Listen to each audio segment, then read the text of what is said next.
et bienvenue à Belles Lettres, votre magazine littéraire.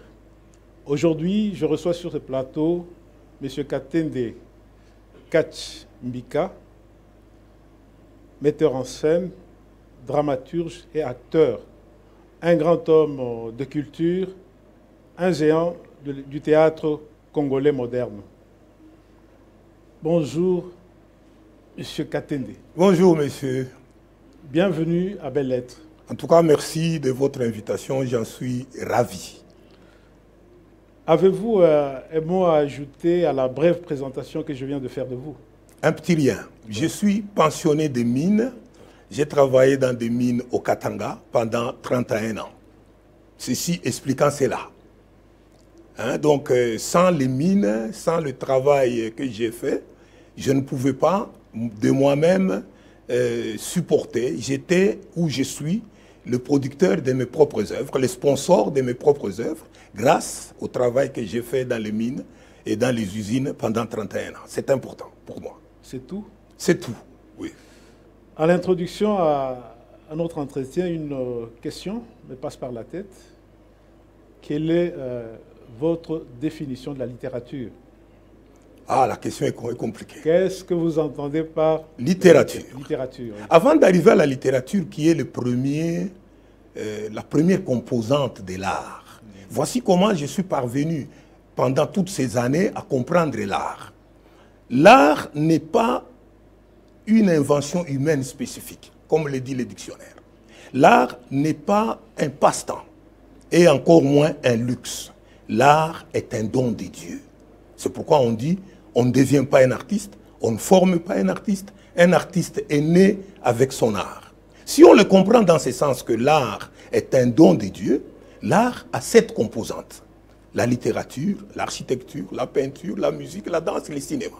Donc la littérature est la première composante, le premier vecteur de la culture.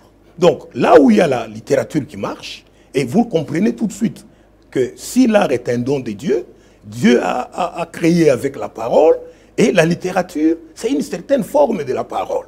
Donc la littérature, pour moi, a beaucoup d'importance. D'autant plus que cette littérature-là a en son sein le théâtre. Le théâtre qui est la forme la plus élevée de l'art. Voilà pourquoi j'aime la littérature, parce que j'aime le théâtre. J'aime le théâtre parce que je suis homme de théâtre. Quelle est alors votre définition du théâtre?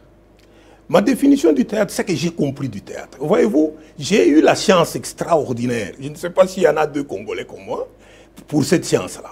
J'ai été initié au théâtre à l'âge de 9 ans, par M. André Moukadi, paix à son âme, en 3e primaire. Et je me rappelle comme si c'était hier, il y a 60 ans, exactement jour pour jour, parce que j'ai joué le 4 juillet 1959, lors de la proclamation des résultats, et à l'issue de l'année scolaire 1958-59. Et il a dit qu'on va jouer à la proclamation. Et je me rappelle comme si c'était hier. Toute la classe lui a dit, mais ce monsieur, il n'est pas chantre, parce qu'il a expliqué que c'était une comédie musicale. Donc, Moukadi a insisté pour que je fasse le théâtre. Et j'ai fait le théâtre pendant 60 ans. Donc, j'ai dit ici que l'art n'est pas une invention humaine spécifique. L'art est un don de Dieu. C'est Dieu qui donne l'art. Pour quel but? Pour maintenir éveillé l'esprit. Alors, quand est-ce qu'il y a théâtre? Il y a théâtre quand vous avez un texte écrit ou non. Quand vous avez des acteurs préparés à cet effet. Pour faire quoi? Pour interpréter ces textes écrits ou non. Et j'ajoute la 3e composante qui est importante, quand vous avez le public. Vous comprenez tout de suite que si j'ai fait un clin d'œil au théâtre congolais actuellement, quand ils jouent à la télévision, qu'ils soient honnêtes de dire qu'ils ne font pas du théâtre, ils font du film congolais. Le théâtre a 3 composantes, le texte écrit ou non, l'artiste et le public qui doit assister à la pièce de théâtre, qui doit élaborer la pièce de théâtre tout en la voyant jouer, et il participe, en d'autres mots, à la créativité des acteurs qui sont sur la scène. C'est là où vous avez le théâtre. Maintenant, vous pouvez descendre en bas. C'est pourquoi j'ai dit ici que l'art étant un don de Dieu, le théâtre étant la forme la plus élaborée de l'art, Donc le théâtre est le fils aîné de quoi? De l'art. Et l'art est le fils aîné de quoi? De la culture. Vous comprenez, monsieur le DG, que quand au Congo, nous disons ministère de la culture et des arts, nous sommes à côté. Parce que l'art, la culture, c'est quoi? C'est un ensemble des valeurs matérialisées par quoi? Par l'art. Donc vous ne pouvez pas, sciemment, au sommet de l'État, dire que le ministère de la culture et des arts, c'est une aberration. L'art est un sous-ensemble, vous l'avez étudié en CO, est un sous-ensemble de l'ensemble des valeurs qu'est la culture. Donc voilà pourquoi j'ai, depuis 60 ans, j'aime le théâtre. C'est-à-dire le théâtre est la seule tribune qui me permette d'aller jusqu'au bout de moi-même. Pourquoi avoir choisi l'unique voie du théâtre pour vous exprimer en tant qu'écrivain, puisque vous êtes écrivain? Oui, c'est-à-dire que je suis venu au théâtre, pas par hasard, parce que j'ai été choisi par M. Moukati. Il m'a choisi pour que je fasse le théâtre, et nous considérons 60 ans après que j'ai fait toute ma vie au théâtre. Donc le théâtre, c'est en quelque sorte imposé à moi. Je ne l'ai pas choisi, il s'est imposé. Maintenant, quand j'arrive au collège, je rencontre des professeurs des lettres intéressants, comme les professeurs de mathématiques et de sciences et de physique, de chimie et de physique intéressants. Alors, c'est cette rencontre-là qui fait que j'arrive à combiner les deux. Mais j'ai oublié un fait. C'est-à-dire, à l'école primaire, M. Moukadi était d'une gentillesse extraordinaire parce que je l'ai eu en 3e, en 4e, en 5e. Comme j'étais très fort en calcul à l'époque, M. Moukadi prenait mes points de calcul et les mettait en français, je passais. Mais quand j'arrive au collège, en première année, je passe par essai. J'arrive en 5e moderne, donc en 2e année, échec en première période, on me ramène en 6e moderne. Et j'ai dit à tout le monde que c'est l'injustice, hein, comme tout Congolais. J'ai un Congolais qui se respecte. On me dit non, monsieur, est-ce que vous lisez? J'ai dit non. Vous voyez cette porte-là? Entrez là, vous allez lire. Donc j'ai commencé à lire à 13 ans. Et à 14 ans, j'ai commencé à écrire dans un journal. J'ai commencé à écrire ce qu'on appelle journal intime, mais moi je l'ai intitulé Journal de bord. C'est comme ça que en 1974, bon, j'aime parler de 74 pour être plus à l'aise, il y a 45 ans, j'ai commencé à écrire sans venir d'une école, sans avoir un maître. J'ai commencé à écrire et à jouer les pièces de théâtre. Donc le théâtre m'a permis de m'exprimer.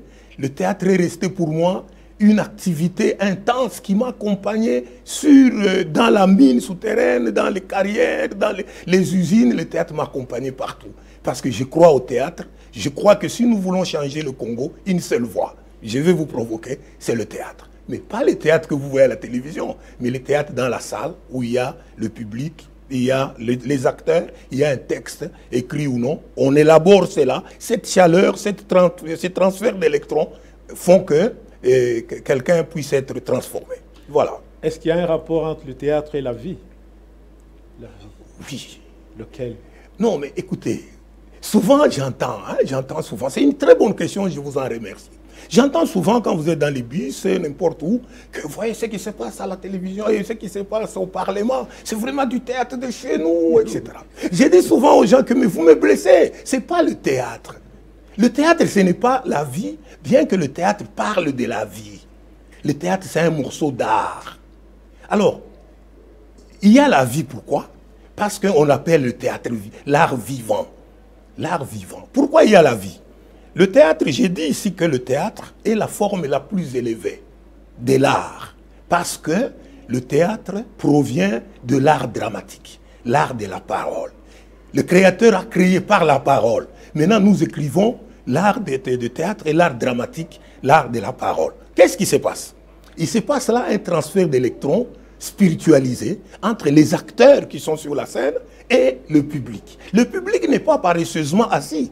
Le public élabore ce que l'acteur fait et il lui envoie une réponse qui est élaborée par l'acteur, qui renvoie au téléspectateur ou au spectateur.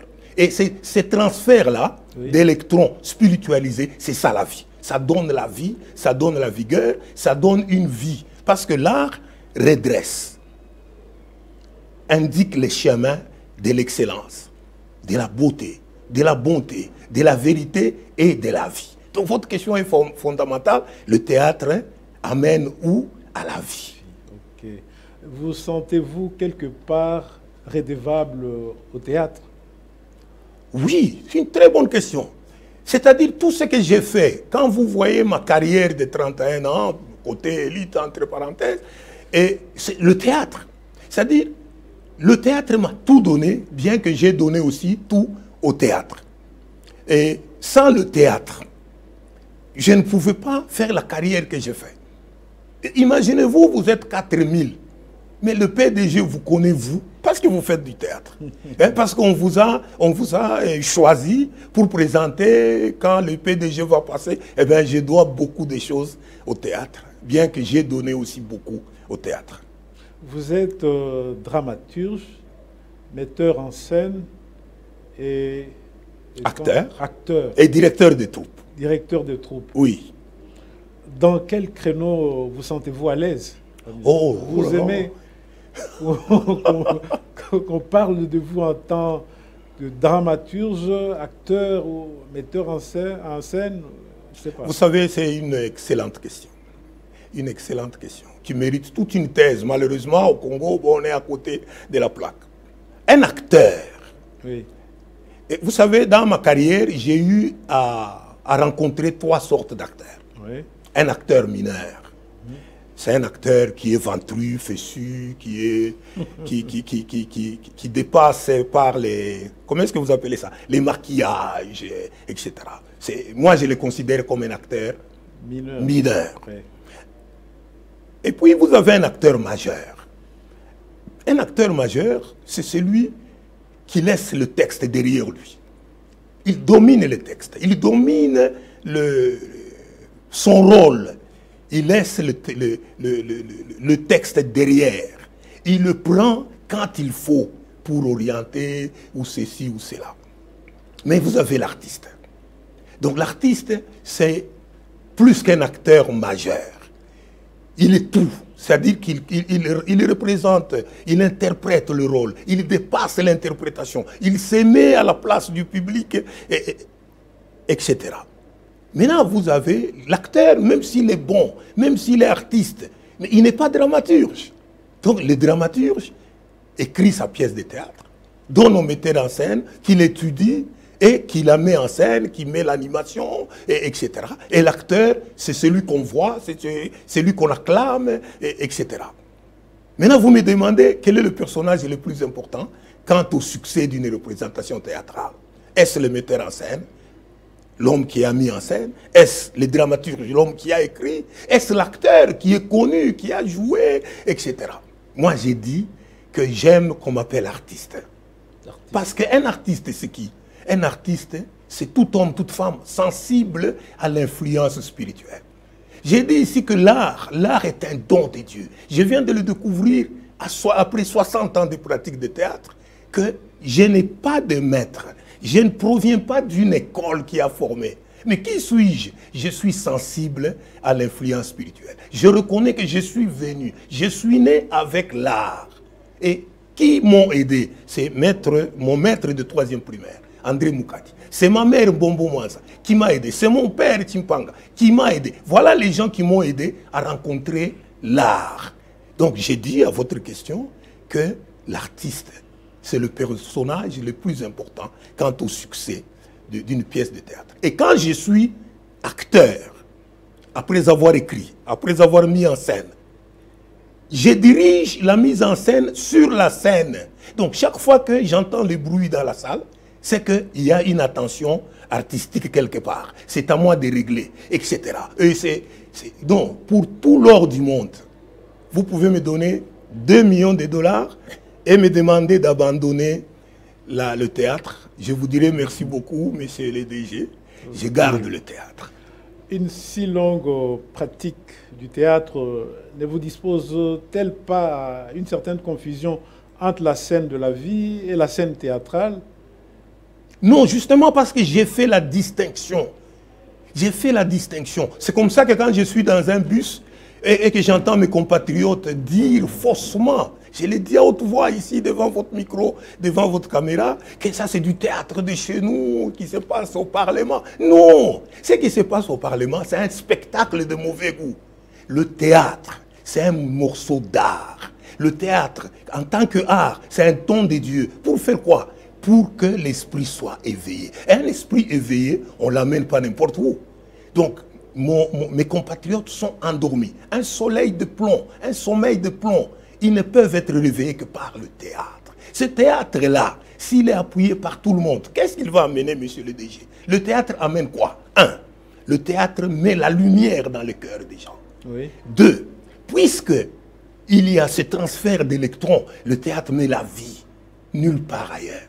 Et le théâtre a l'avantage de poursuivre son action, même en dehors de la scène. Quand vous êtes parti à la maison, vous avez assisté à une pièce de théâtre extraordinaire. Vous continuez, parce que c'est l'art de la parole, vous continuez à répéter ces paroles et son action continue. La musique, quand vous quittez les concerts, la musique s'arrête. Mais tandis qu'au théâtre, vous avez l'action qui continue. L'action continue au théâtre. Vous n'avez nulle part ailleurs qu'au théâtre. Après 60 ans de vie, de pratique théâtrale, est-ce qu'on peut se permettre de dire que votre vie, c'est le théâtre, ou le théâtre, c'est votre vie? Oh, là, je retrouve le philosophe. Vous êtes formidable. Vous êtes formidable. Non, non, non, non. C'est-à-dire, faisons les distinguos suivants. Oui. Je travaille dans une mine pendant 31 ans. Oui. 8 heures de travail, 8 heures de loisirs, 8 heures de sommeil. Oui. Au même moment, après l'usine, après la mine, j'ai fait le théâtre. Donc, je peux dire, c'est pourquoi je l'ai dit avec force, que j'ai autant d'expérience de la mine qu'autant d'expérience du théâtre quand j'ajoute mes années d'enfance. Oui. Vous voyez? Donc, j'ai eu à distinguer le théâtre, qui est une tranche de vie, de la scène publique qui est du spectacle. Donc un distinguo net s'est fait dans ma tête et dans ma vie. C'est comme ça que quand je suis dans une mine, j'ai toujours sur ma table une pièce de théâtre en chantier. Quand je viens, comme je venais ici, je devrais me retrouver. Une fois que je suis seul, je commence à écrire déjà une pièce de théâtre dans ma tête. À ce moment-là, je peux faire des kilomètres, je ne sens pas que je fais des kilomètres. Et un distinguo, ce que j'écris sont des pièces de théâtre. Ce que j'ai vu, si j'ai un problème à la maison ou dans les quartiers, j'y participe, je le mets dans le cadre des spectacles et des problèmes de vie. J'ai distingué. En tant que dramaturge, vous avez produit à peu près combien de pièces de théâtre? Oh, une excellente question. À date d'aujourd'hui, j'ai 72 pièces de théâtre. Les deux là, je suis en train d'écrire depuis décembre 2018. C'est l'eau qui a été renversée, la cruche n'est pas brisée. Je fais allusion à mon pays que j'aime beaucoup, le bassin du Congo. C'est l'eau qui a été renversée, la cruche, elle, n'est pas brisée. Porteuse d'eau n'est pas brisée. La deuxième question, et la deuxième pièce, c'est au nom de la dignité. Êtes-vous sans orgueil? Pourquoi vous vous comportez comme ça? Pourquoi vous devez vous battre uniquement pour des places? Comme ministre, c'est quoi ça, cette histoire? Est-ce que Dieu vous a envoyé pour ça? Vous voyez, au nom de la dignité. Donc je suis fâché quand je regarde que mon peuple, mon élite, tout le monde, et j'ai même écrit hier le soir, tout ça pour ça. Donc on a fait beaucoup de bruit. On s'est mis ensemble pour 65 postes ministériels. Et maintenant, vous avez 400 candidats pour être ministre. Alors, j'ai dit tout ça pour ça, s'il vous plaît. Alors, je reviens à votre question. Donc, j'ai 72 pièces de théâtre, 33 publiées. Okay. Publiées par ma propre maison d'édition. Pourquoi j'en suis arrivé là? Oui. J'écris à une maison d'édition à Paris, il me répond avec beaucoup de conditions. J'ai dit, mais pourquoi est-ce que je ne peux pas monter les plombs, les armatans et les autres? Mais ce sont des commerçants. Oui. Alors, je me fâche. J'ai dit, allez, il y a l'Union des écrivains zaïrois à l'époque qui publie Ton combat femme noire et À la croisée des chemins. Je commence à vendre partout où je suis passé au 5e fois le prix, comme Jimmy Carter. Donc quand je trouve quelqu'un à l'ICASI, je suis de l'ICASI, je dis voilà, vous connaissez que je suis écrivain? Il dit oui. Je dis voilà, si vous m'achetez cette pièce, elle coûte 5 $, mais je vends à 20. Si vous m'achetez, vous permettez à un artiste de créer sa propre maison d'édition et d'être indépendant. Eh bien, vous n'allez pas le croire. Plus de 500 m'ont acheté. Et j'ai créé ma propre maison d'édition. D'abord, elle s'appelait les Centres d'édition et de diffusion pour la promotion du théâtre. Maintenant, elle a évolué depuis 2015, Centre de promotion de l'art. Donc, j'ai 33 pièces de théâtre publiées à date et 72 pièces de théâtre en tout. Et donc, il y a au moins une trentaine de pièces non publiées. Et je me sens un peu fatigué parce que les Congolais ne lisent pas. Je ne sais pas pourquoi vous ne lisez pas. Et je me sens un peu fatigué, mais je continue à écrire, je continue à prévoir. J'ai créé des maisons, ou plutôt des centres culturels à travers la République pour justement, et je les appelle avec raison, hein, centres culturels congolais, pour les distinguer des centres culturels belges, des centres culturels français, qui sont en fait des maisons de propagande pour la culture française, pour la culture belge. Alors, en réaction, j'ai dit centre culturel congolais. À qui j'en ai 4, j'ai à Lubumbashi, dans le Kasaï, à Kivu, dans une petite, un petit village où j'ai travaillé dans les mines. Je leur ai dit, je vais créer, il y a des malles de livres là-dedans. Donc j'ai 33 pièces de théâtre publiées sur 72 pièces de théâtre en tout. Et les 33 pièces de théâtre, il y a une bonne dizaine jouées à travers la République. Prenez L'Arbre tombe. A été joué à travers la République avec un succès extraordinaire. Vous savez pourquoi un succès extraordinaire? Eh bien parce que mes compatriotes ont cru que j'étais un Ivoirien. Parce que dans leur tête, un Congolais ne peut pas écrire une pièce à grand succès. Hein, il faut être Ivoirien, etc. J'ai rencontré quelqu'un, il a dit, non, vous êtes Ivoirien? J'ai dit, non, je suis Congolais. Je suis Congolais de père congolais, de mère congolaise. Donc les Congolais peuvent aussi écrire, peuvent triompher, peuvent aller de l'avant. Donc voilà. Voilà mes pièces, 33 pièces de théâtre. Je réalise là que vous avez produit une œuvre monumentale, mais malheureusement, vous n'êtes mieux connu qu'à l'ICASI, peut-être au Katanga. Non, ils m'ont déjà oublié, parce que ça fait plus de 20 ans que je ne suis pas là. Ouais. Vous savez, c'est peut-être une déformation des mineurs. Hein? Oui. Vous avez vu comment j'ai... parce que vous ne l'avez pas bien regardé, oui. Comment j'ai observé vos techniciens hein, quand ils mettaient. C'est mon milieu, les milieux des techniciens, de technicité, d'ingéniosité, de créativité, etc. Alors, il y a des limites. Oui. C'est-à-dire, j'ai fait ça, un autre va faire ça, etc., etc. Quand j'écris la pièce en 1985, la pièce sur le sida, la première pièce africaine sur le sida, elle est congolaise, elle est de l'ICASI. Alors, vous n'allez pas me demander, moi, de quitter l'ICASI où j'ai travaillé pour venir la jouer à Kin. Donc, à Kin, on a joué la pièce, ils ont eu des billets pour aller jouer à Montréal. Eh bien, ils sont partis et tout le monde a oublié. Même le ministre a oublié qu'il y a un artiste, qu'il y a quelqu'un, un écrivain. Alors, vous voulez que je fasse quoi? Que j'aille taper tout ce monde-là? Non. Donc, j'ai une déformation que chacun fait son travail. Et tout le monde sera content. Donc je ne pouvais pas en même temps m'inviter moi-même, dire que voilà, vous voyez la pièce qui est passée à Montréal au Canada par une troupe zaïroise, oui. C'est la première pièce sur le sida. Et elle est à congolaise, elle est délicate, elle est de votre serviteur.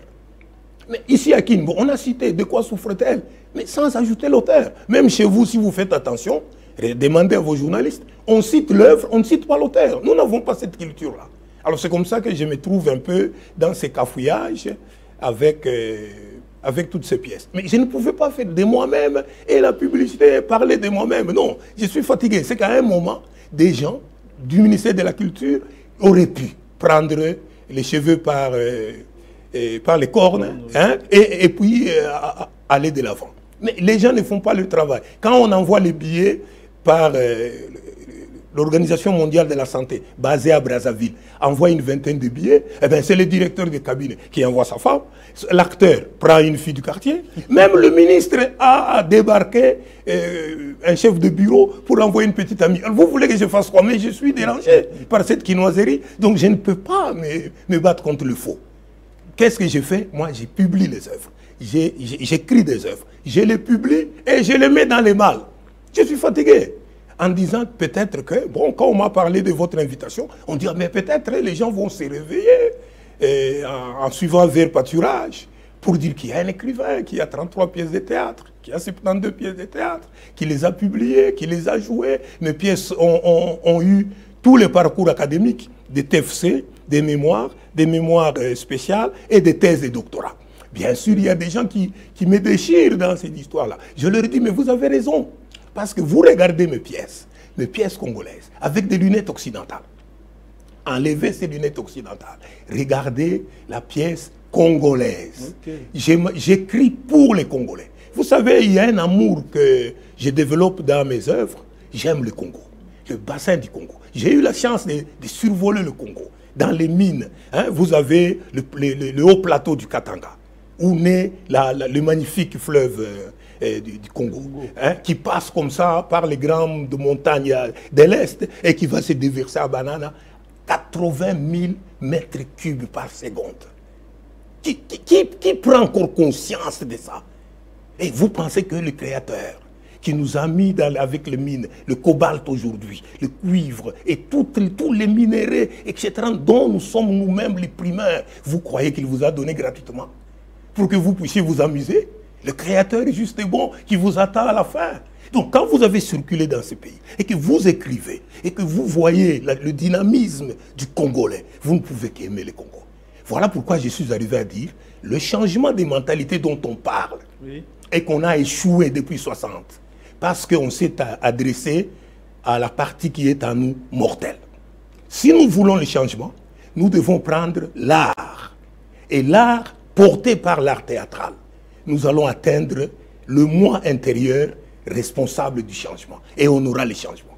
Est-ce que l'art ou le théâtre peut vraiment changer la société? Oui, je l'ai dit avec force. Oui. Je reprends ce que j'ai vécu moi. Oui. Donc, quand j'ai la puberté, à 13, 14 ans, qu'est-ce qui se passe à la puberté? La force sexuelle, donc le corps atteint une certaine maturité. Oui. Ok? La force sexuelle prend possession du corps. Oui. C'est à ces moments-là que je retrouve 5 littératures mondiales. Donc monte en moi l'enthousiasme, la justice distributive. C'est comme ça, c'est à partir de ce moment-là que je suis devenu communiste. Parce que je voulais que tout le monde soit ensemble, touche la même chose, etc. Donc, quand vous passez la puberté, très bien. Maintenant, vous donnez le théâtre aux adolescents. Qu'est-ce qu'on dit ici chez nous? Oh, nous allons maintenant remettre le civisme. Hein? Nous allons remettre maintenant le civisme à l'école parce que les gens ne sont pas civiques. Mais c'est parce qu'ils ne comprennent pas. Les buts du théâtre, je vous ai dit, en plus de la lumière qu'il fait entrer dans le cœur des gens, le théâtre rend la vertu aimable aux hommes. Tel que vous êtes assis paresseusement, vous avez adopté l'honnêteté, la bonté, la beauté, la vérité et la vie. Donc vous, rien qu'en appuyant le théâtre, vous allez mettre la vertu, vous allez rendre la vertu aimable. Et vous transformez la société. J'étais malheureux il y a quelques années. On a donné beaucoup d'argent à un ministère pour la nouvelle citoyenneté. On a fait des conférences, etc., qui n'ont accouché que d'une souris. Alors que cet argent, s'il était placé dans les mains des artistes engagés et engageants, on allait faire 2 choses. Faire entrer la lumière dans les cœurs des gens et rendre la vertu aimable aux hommes. Et vous vous retrouvez de l'autre côté que vous êtes sur la route. Les chauffeurs ne respectent plus le code de la route, etc. Les gens s'injurient de moins en moins, les gens deviennent polis. C'est ça, rendre la vertu aimable aux hommes. Il n'y a qu'au théâtre et nulle part ailleurs. Le théâtre peut changer la société, mais je pense que c'est d'une manière théorique. Non. Parce qu'en pratique, elle n'a pas les moyens de sa politique pour imposer sa vision. Non, le théâtre impose un clou, monsieur le ADG, un clou chasse un autre.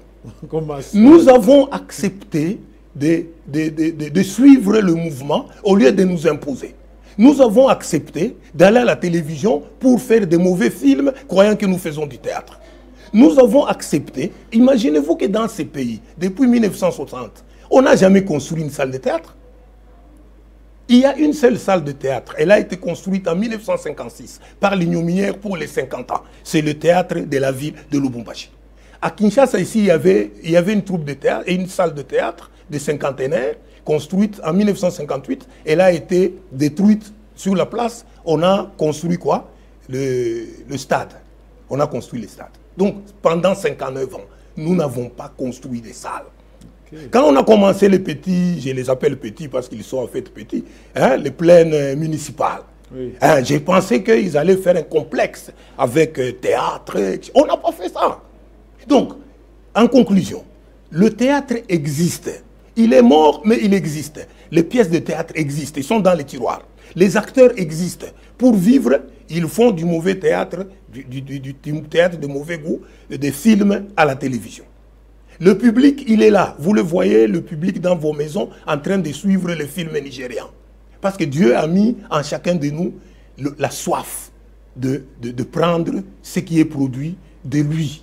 Malheureusement, on n'a pas ça. Donc, j'ai dit ici, j'affirme, je persiste, je signe, j'ai même ma main à couper, que le théâtre, s'il est appuyé par le président de la République, vous n'avez pas à regarder, oh, c'est tel ministre. Non, c'est au sommet de l'État. Si vous appuyez le théâtre, vous n'allez pas faire 6 mois. Les embouteillages vont se terminer, les chauffeurs vont être gentils, etc. par le théâtre. Donc, je vous parle d'une expérience, d'abord sur moi-même, et ce que j'ai fait pour les ouvriers de la GECAMI, les ouvriers de la SNCC, de Sodimco, etc. Le théâtre a joué pour beaucoup dans la productivité de ces sociétés-là. Ce n'est pas de la théorie, je vous parle de ce que j'ai vécu. Je vous ai dit ici 8 heures de travail, oui. 8 heures de loisirs, oui. Donc de 18 heures à 22 heures, et 8 heures de sommeil, pendant une quarantaine d'années. Et nous avons à ce moment-là appuyé la productivité de la GECAMI. Parmi toutes les pièces de théâtre que vous avez écrites, quelle est celle que vous considérez comme la plus aboutie? Ah, la question, elle est merveilleuse. Mais souvent, je vous retourne, vous êtes père de famille. Oui. Est-ce que vous pouvez me citer l'enfant que vous aimez le plus? Mais ce que je remarque, c'est que quand je passe dans certaines villes, oui. L'arbre tombe du côté où il se penche. C'est une pièce qui a été jouée à travers toute la République. J'ai eu la chance à Kambove. Kambove, c'est à 20 km de Likasi, de rencontrer le chef des cités, qui a appelé sa femme quand il a su que j'étais l'auteur de l'arbre tombe. Ils se sont mariés quand ils ont joué l'arbre tombe. Je suis à Bukavu, c'est un docteur en médecine, un médecin qui a épousé une fille à l'université de Kisangani, etc., etc. Donc l'arbre tombe a été joué à travers la République. Mais Ton combat femme noire, c'est ma première pièce, comme pour toute femme. Hein, le premier enfant, il a des souvenirs. Ton combat femme noire... Nous pouvons revenir à l'arbre tombe. Quelle est la problématique que vous exploitez dans cette pièce-là? Vous savez, ce sont des genres de questions difficiles. Oui. J'ai dit, c'est ici que je suis l'auteur, j'ai joué dans la pièce. Mais mauvais lecteur, je risque de décevoir les gens, de ne pas citer ceci ou cela. L'arbre tombe du côté où il se penche. Oui. Sous-titre, comme on élève l'enfant, ainsi il grandit. Oui. Donc je mets en scène une famille d'un professeur d'université avec 2 enfants, un garçon et une fille. Et je prends maintenant une grande loupe pour examiner ça. Le gars, il reçoit son père. Son père reçoit un de ses amis de 3e âge, et 3e génération. Donc je mets en scène 3 générations. Oui. Hein, la génération des grands-pères, la génération des pères et la génération des fils, dans ce Congo changeant. Quels sont les problèmes? Les problèmes de l'éducation, les problèmes de ceci, etc. Et toujours comme dans ces genres de situations, la fille là, elle est grosse, le garçon lui enceinte et rend grosse une autre fille, et il y a des bandades dans la famille. Donc les gens sont malléables, influençables, manipulables. Alors, quand vous assistez à une pièce de théâtre comme telle, avec tous ces soubresauts et une multitude de proverbes africains, hein, je vous en cite un. Oui. Quand on a affaire à un cochon, on n'appelle jamais un sanglier comme témoin. Parce que, même espèce. Vous voyez les sangliers Oui. et le porc et le phacochère, ce sont les mêmes animaux. Donc quand vous avez un problème, ne citez pas ces mêmes gens-là comme témoins. Alors, ça fait beaucoup de bien quand les gens se retrouvent dans cette citation des pièces, des proverbes congolais. Maintenant, ce qui est intéressant dans l'arbre de tombe, c'est que ceux qui parviennent à sortir de cette famille, Oui. ils tombent sur le Congo. Donc le Congo tombe du côté où il se penche. Et si on revenait à ton combat Femme Noire? Ton combat Femme Noire, c'est ma première pièce de théâtre que j'ai écrite. J'ai commencé par trouver les titres en 1970.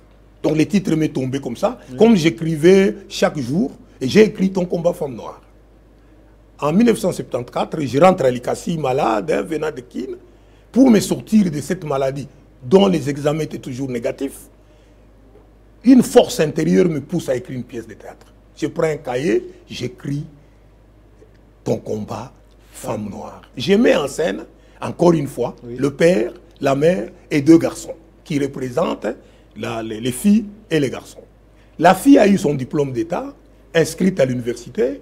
Elle doit aller le lendemain pour faire la médecine. Elle aimerait faire la médecine pour aider toutes les femmes du monde, etc.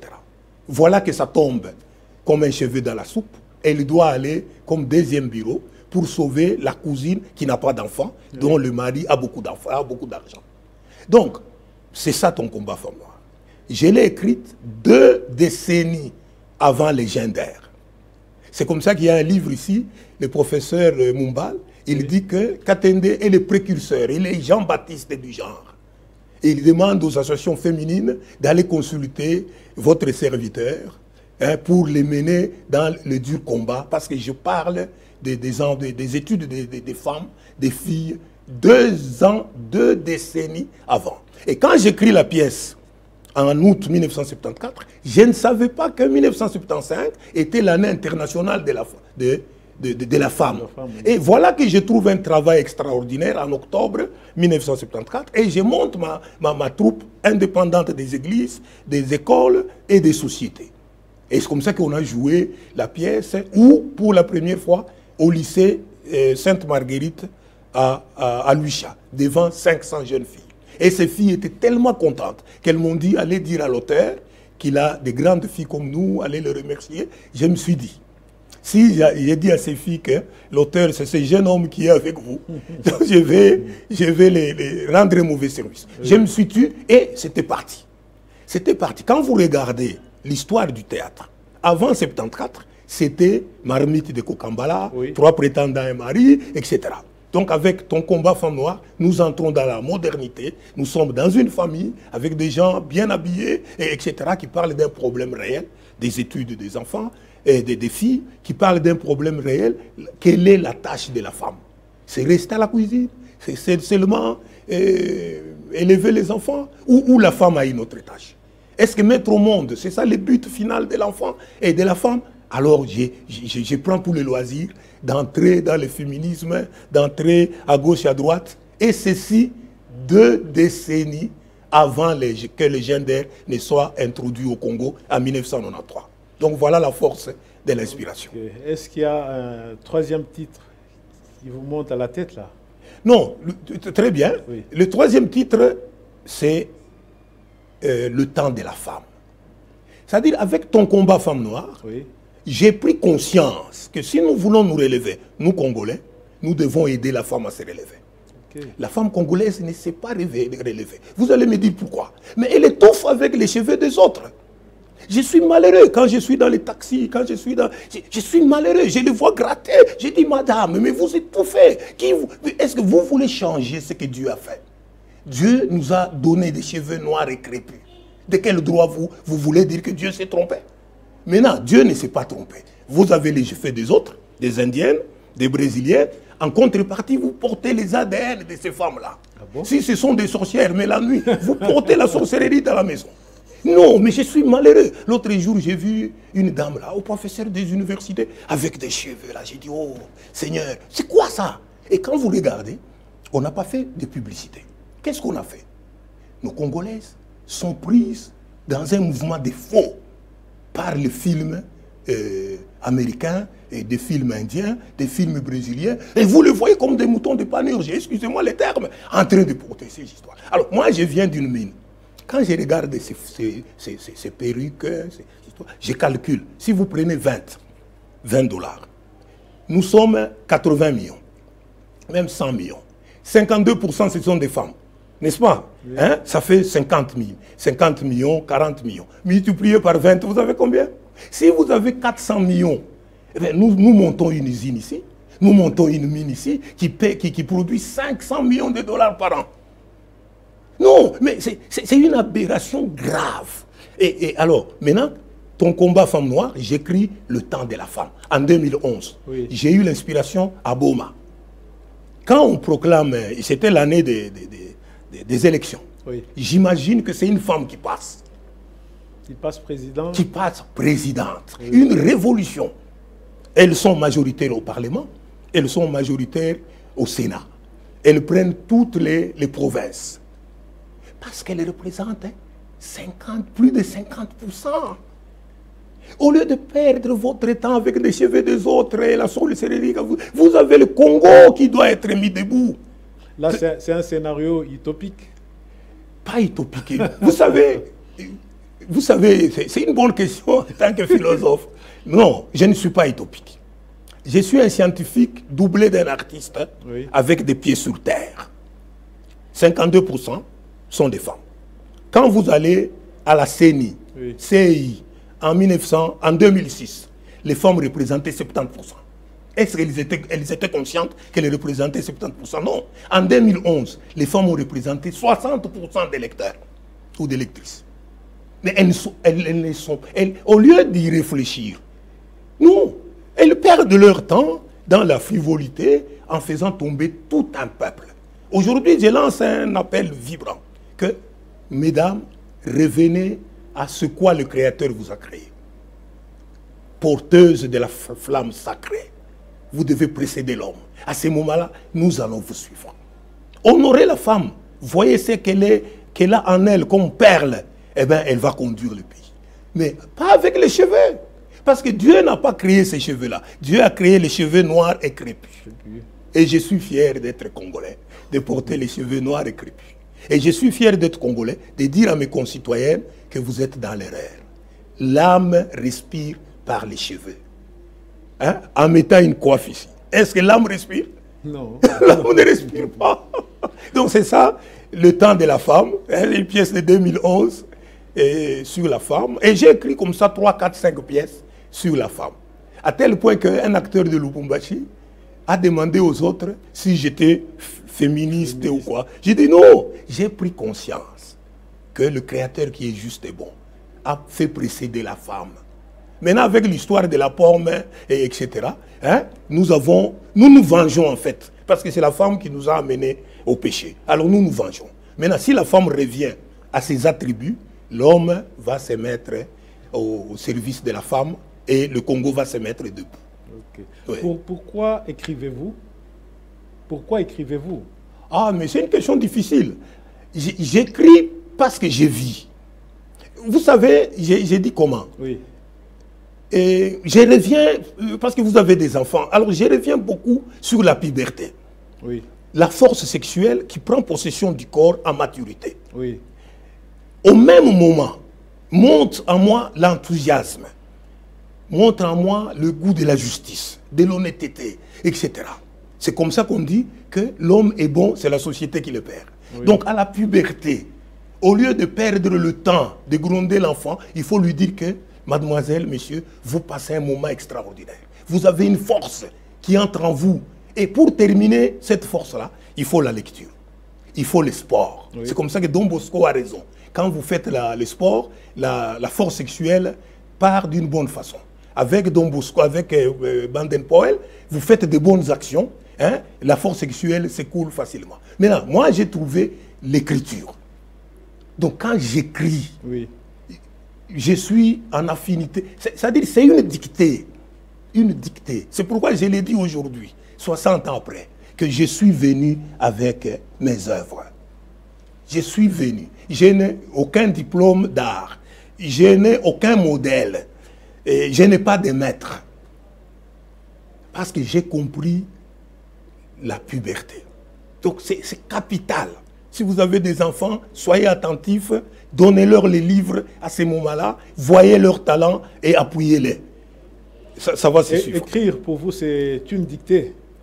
C'est une dictée. Vous avez les stylos, il y a quelqu'un qui vous dicte. Ça me dicte en moi. Ouais. C'est-à-dire que j'entre dans le canal par lequel passe l'inspiration. Toutes les conditions sont réunies, la musique classique, la nuit, et tout et tout. Et je commence par écrire, je griffonne, je recommence. Et puis par après, hop, j'écris des pages, des pages, des pages, des pages. Qu'est-ce que l'inspiration? Est-ce une connexion avec le monde des esprits? Oui, c'est-à-dire quand vous dites le monde des esprits, oui, les sorciers vont prendre que c'est la sorcellerie. Oui. Il faut comprendre que l'art préexiste. L'art est un don de Dieu, oui, pour maintenir éveillé l'esprit humain. L'inspiration vous permet d'entrer dans un canal qui touche un morceau d'art. Et en retour, c'est une dictée. En retour, c'est une dictée. C'est ainsi, quand vous regardez les œuvres, j'ai dit, Dieu a pris la part. Si c'est 100%, Dieu a 80%. Moi, je n'ai que 20%. Et c'est comme ça que j'ai dit que l'art est un don de Dieu. On ne forme pas un artiste. On ne devient pas un artiste. On est né artiste. Vous venez avec ça. Et moi, je suis venu avec deux choses. Avec les mathématiques et la compréhension de l'industrie, oui, et avec l'art d'écrire, avec l'art de théâtre. Voilà les deux outils qui m'ont accompagné toute la vie. Donc c'est comme ça que quand je rentre, je vais encore écrire. Je vais encore écrire, je vous ai dit que j'ai 2 pièces, et puis hier j'ai trouvé encore cette façon que les gens ont de venir seulement au gouvernement. Hein, ça a blessé ma sensibilité. Tout ça pour ça. Vous voyez John Kennedy, oui, qu'est-ce que vous avez fait pour l'Amérique? Alors je pose la question, qu'est-ce que vous avez fait pour le Congo? Si vous me posez la question, je vous dis, moi j'ai écrit des pièces de théâtre, je les ai fait jouer, j'ai mes centres culturels, j'ai mes écoles, voilà ce que j'ai fait pour le Congo. Et j'attends que tout se fasse. Alors quand les gens se bousculent, uniquement pour les titres, uniquement. Oh, dis, je suis déçu. Alors vous voyez, j'écris tout ça pour ça. Donc l'écriture pour moi, oui, est une façon de vivre. Sans écriture, sans créativité, parce que vous voyez, la créativité au théâtre m'a amené la créativité dans les mines, dans les usines. J'ai créé jusqu'aux formules d'explosifs, etc. Donc sans créativité au théâtre, je n'allais pas être aussi inventif, aussi créatif sur le plan de travail. Ça va ensemble, je suis entier. Sans écriture, vous ne vivrez pas? Non, c'est-à-dire que j'écris parce que je vis. Et je vis parce que j'écris. Donc c'est comme le film que j'ai vu tout à l'heure, oui, il a insisté sur l'intellect. Je ne suis pas d'accord avec lui. Il a voulu dire que c'est quand vous vivez avec l'intuition, hein, quand vous vivez avec la pureté, et vous resterez jeune toute la vie. Il a voulu dire ça, mais il a utilisé les mots intellect. Ce n'est pas l'intuition. Donc quand j'écris, quand je parviens à mettre ensemble les idées, je me sens jeune parce que je suis sous-tendu par la providence, par la vie elle-même. À ce propos, quelqu'un a dit que la science et l'art se sont souvent montrés capables de préserver chez les savants et les artistes la jeunesse du cœur. Oui. Avez-vous expérimenté cela après, oui, 60 ans de... Oui, c'est-à-dire quand il parle du cœur, hein, ce n'est pas le cœur ici, c'est le cœur, c'est l'intuition. C'est ainsi que j'ai dit que l'art est la nourriture du cœur, voulu par le Créateur. Et l'artiste est sensible à l'influence spirituelle pour capter ce que le Créateur a prévu. Et alors, imaginez-vous que vous ne faites que ça. Vous allez vieillir quand? Le corps va vieillir, mais l'intérieur ne vieillit pas. Je me sens aussi jeune. C'est comme ça que je me rappelle mes 4 ans, quand j'étais entré en contact avec les mathématiques. Je me rappelle que j'ai joué à 8-9 ans, comme si c'était hier. Et je me rappelle de toutes les grandes réalisations. C'est-à-dire quand vous jouez très bien, Oui. mais vous ne parviendrez pas. C'est-à-dire tout le monde vide la salle, vous n'avez plus de force ici. C'est-à-dire c'est comme si vous avez pris toute la planète sur les épaules. C'est une force incroyable qui vous abat. Vous vous asseyez là même pendant 2 heures. Mais c'est pour tout l'or du monde. Vous pouvez me donner 2 millions, 3 millions. Je ne changerai pas parce que j'ai trouvé du bonheur en écrivant des pièces de théâtre, en jouant les pièces de théâtre, en les montrant aux autres. Bien sûr, il faut maintenant en parler dans des émissions comme les vôtres pour que ces idées se répandent dans la jeunesse.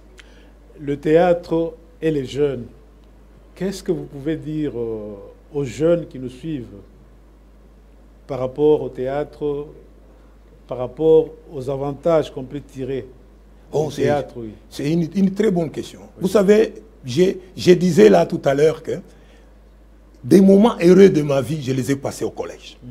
C'est-à-dire le théâtre du collège, oui, le théâtre de l'école. Les enfants retiennent tout de ce théâtre-là. Parce qu'ils sont submergés par la lumière qui entre dans ces enfants-là. Ça, c'est de un. La lumière entre dans ces enfants-là. Oui. 2, le but ultime du théâtre est de rendre la vertu aimable aux hommes. Donc, ces enfants-là vont intérioriser, vont trouver normal d'être honnêtes, d'être justes, de ne pas tricher, d'aimer l'honnêteté, la beauté, la bonté et la vie. Donc, le théâtre avec la jeunesse, ça rend d'énormes services. Énormes services. Donc, un père qui aime ses enfants doit les amener au théâtre. Bien sûr, il prendra comme un papa là m'a convoqué, hein, je devrais aller avec sa fille. J'ai beaucoup aimé. Il dit, je voudrais voir c'est qui. Ah, c'est vous. Ah, bon, comme je vous connais, eh bien, vous allez à Lubumbashi, ma fille doit aller telle part. Donc, le père doit être responsable. On ne va pas donner, vous n'allez pas donner votre fille à n'importe qui. Mais il faut connaître qui et encourager que l'enfant fasse le théâtre. Qu'est-ce qu'il va gagner? L'enfant va gagner le vocabulaire. Il va enrichir le vocabulaire. Oui. Et j'ai remarqué que l'enfant réussit sur un matelas de mots, sur le volume de mots, aussi bien dans ce qu'il comprend que dans ce qu'il écrit. Donc si vous n'avez pas de mots, l'enfant ne va pas comprendre la question. Et comme il n'a pas de mots, il ne va pas utiliser les mots pour écrire. Donc le théâtre donne la lumière, donne la vertu aimable aux hommes et donne les mots. J'ai vu une fille qui ne savait pas lire en classe. Elle est venue au théâtre. Les jours où on devrait jouer, tous ses amis sont venus, elle avait 15 ans, et tout le monde a vu qu'elle a commencé à jouer. Quand elle est rentrée à l'école, elle a commencé à lire, et elle a eu sa licence à Lubumbashi. Est-ce que le théâtre a été pour quelque chose dans la formation de votre caractère, de votre personnalité? Oui, c'est-à-dire que, comme je l'ai expliqué, donc à 14 ans, je commence à lire 5 littératures mondiales. Donc la littérature française, anglaise, allemande, russe et négro-africaine. Je me suis frotté. Un livre comme la littérature russe, c'est 800 pages. Hein. Vous prenez un garçon d'aujourd'hui de 15 ans, est-ce qu'il va lire 800 pages là? Il va se fatiguer. Donc vous lisez pendant un mois. Vous lisez pendant un mois Dostoïevski, Tolstoï, et vous vous formez. C'est comme ça que je vous avais dit ici que je suis devenu communiste. Hein, je suis devenu communiste parce que j'ai lu ces livres-là. Par après, j'ai compris que le communisme était une mauvaise chose. Ils n'ont pas compris parce que tous n'ont pas été socialistes. Oui. Il y a eu des gens qui ont eu l'argent. J'ai fait marche arrière. Donc mon caractère a été modélé par tous ces livres que j'ai lus. Mais j'insiste, je suis venu avec ça, okay, dans cette vie actuelle. Là, nous sommes en train de chuter déjà, mais une question là me vient à la tête. Est-ce que le théâtre peut nourrir son homme? Le théâtre congolais actuellement ne nourrit pas son homme. Que faire pour qu'il nourrisse son homme? Il faudrait que le gouvernement construise les salles dans chaque commune, dans chaque village, dans chaque secteur. On doit avoir des grandes salles de 500 places, de 800 places, etc. Sans salle. Vous jouez comme vous voulez, il n'y a pas cette magie. Quand vous êtes dans une salle de théâtre, il y a cette magie de théâtre. Donc on éteint, on tire les rideaux, etc. Les gens sont là, vous ne voyez pas les yeux, etc. Vous sentez la chaleur, et tout ça, on doit le faire. Deuxième condition, on doit publier les œuvres des Congolais.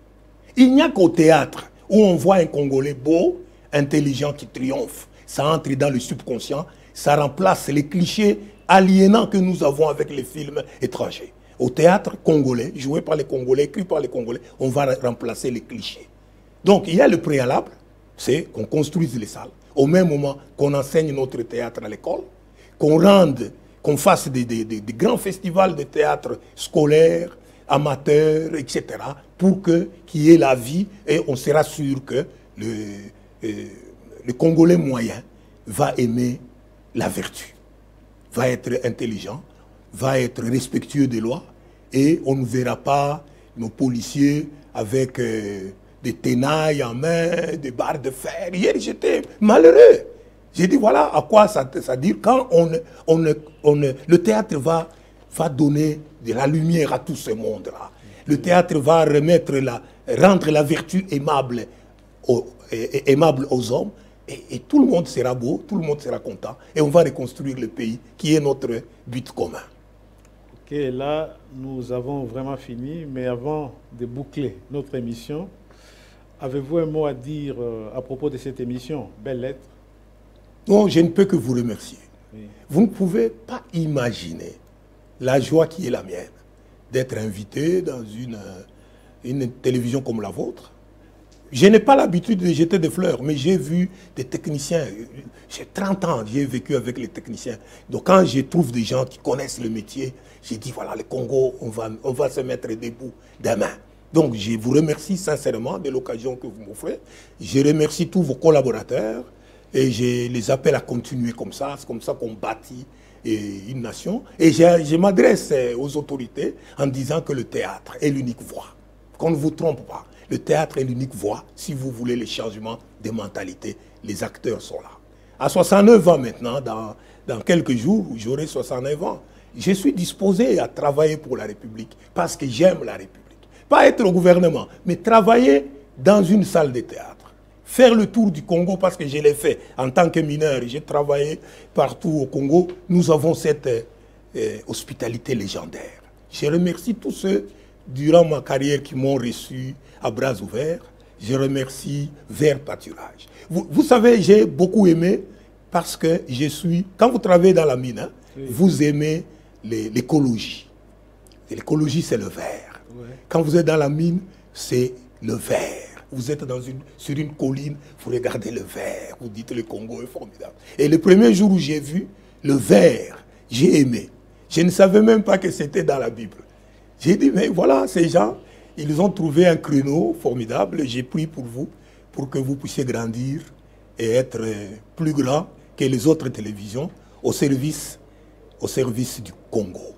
Je l'appelle le bassin du Congo. Formidable. Merci. Il faut remercier le Seigneur pour ça. Ok, merci. Merci, oui. Merci. Nous disons merci pour votre attention et vous fixons rendez-vous à la prochaine émission. Bye bye.